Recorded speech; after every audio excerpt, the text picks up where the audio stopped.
Hi there. Welcome to the webinar of Thin Film Building Integrated and Applied Photovoltaics, brought to you by Sarah Fuller. To fulfill the emerging renewable technology requirements of the Energy Program 2015. As technological advances are increasing the need of local energy production in Prince Edward Island, this continuous demand has turned the tide, showing a detrimental strain and loss due to our outdated electrical infrastructure currently in place. With the possibility of integrating new emerging technologies like thin-film solar PV built into new commercial buildings and within our building facades and rooftops, we could increase our sustainable energy production mix to help alleviate the $400 million price tag. Again, supplementing this great tremendous wind production of approximately 178 megawatts at the time of SNP. With the potential of harnessing the power in Charlottetown, we would supply peak demand on-site energy production, greatly reducing the peak demand charges and strain upon Maritime Electric to burn carbon fossil fuels and the costs associated with the diesel generator. It's my goal to see a solar dashboard added to that mix.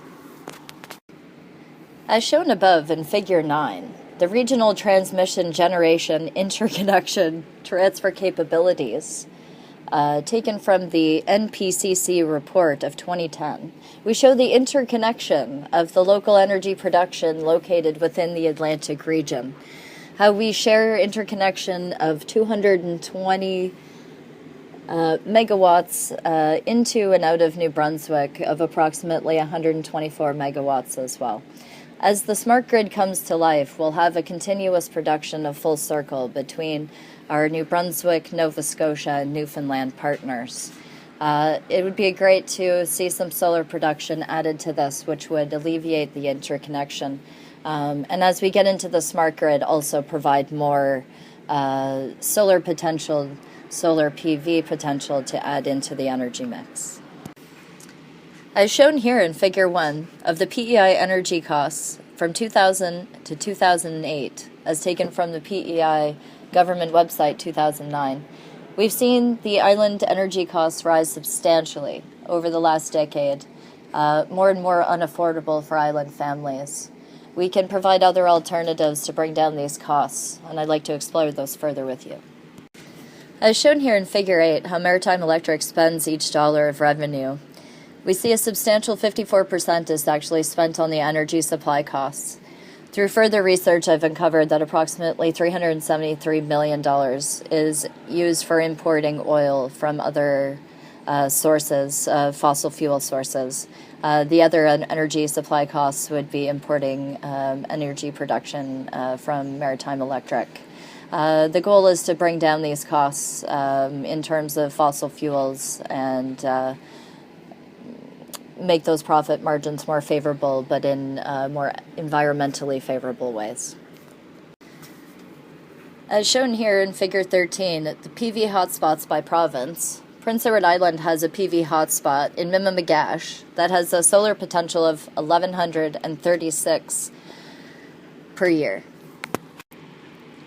As previously mentioned, we have a PV hotspot in Prince Edward Island, but throughout Charlottetown as well, we also have an annual production potential of 1,109 as well per year, and that's at a geographic latitude of approximately 46 degrees north and 63 degrees east.